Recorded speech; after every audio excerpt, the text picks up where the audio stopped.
and on this Remembrance Day 2003, I am honoring my mother, Elizabeth King, and 5 of her siblings who all served this country over 3 decades.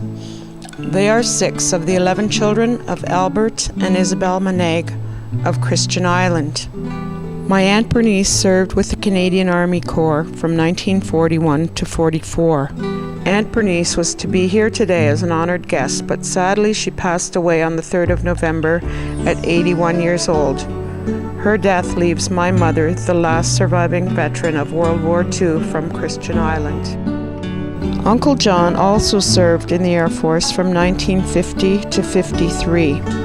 Uncle John, why did you join? They seemed to want to leave the reserves, eh?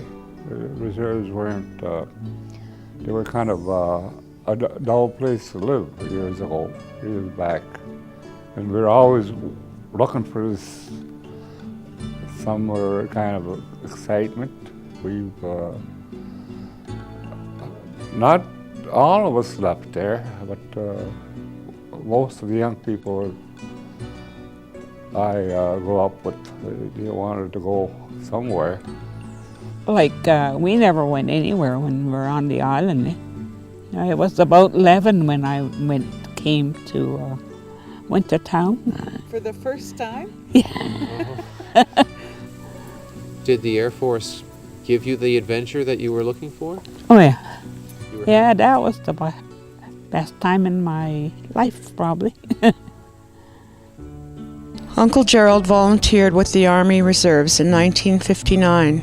He had 5 children and did not join with the regular forces, but was trained to come to the aid of survivors in the event of a nuclear attack, which was a very real threat at that time. Auntie Faye was also supposed to be here today. She passed away on the 15th of October 2003.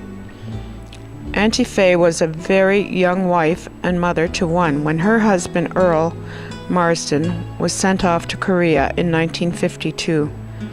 He was wounded in action but returned home safely in 1953. Uncle Earl served with the Royal Canadian Regiment. Roddy had initially joined the reserves with Uncle Gerald in 1959, but would go on to join the Armored Corps. He was later selected for the Reconnaissance Squadron and often had maneuvers with the famed SAS Regiment, who were the top commandos from Britain. Rod served during the Cold War from 1960 to 1965. My Uncle Kenny gave the ultimate sacrifice. Private K.R. Maneg, Princess Patricia's Canadian Light Infantry, was killed in action on the 21st of March, 1951, 20 years old. What does Remembrance Day mean to you?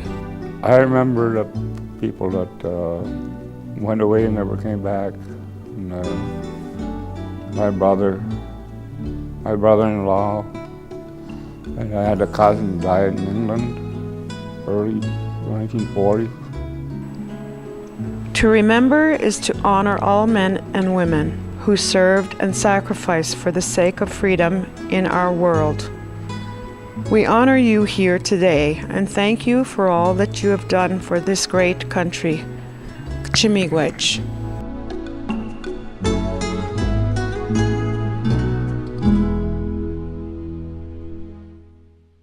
Oh, Breakish Getching Good Walk Nija Nishin Abek Jinna Nago Motawa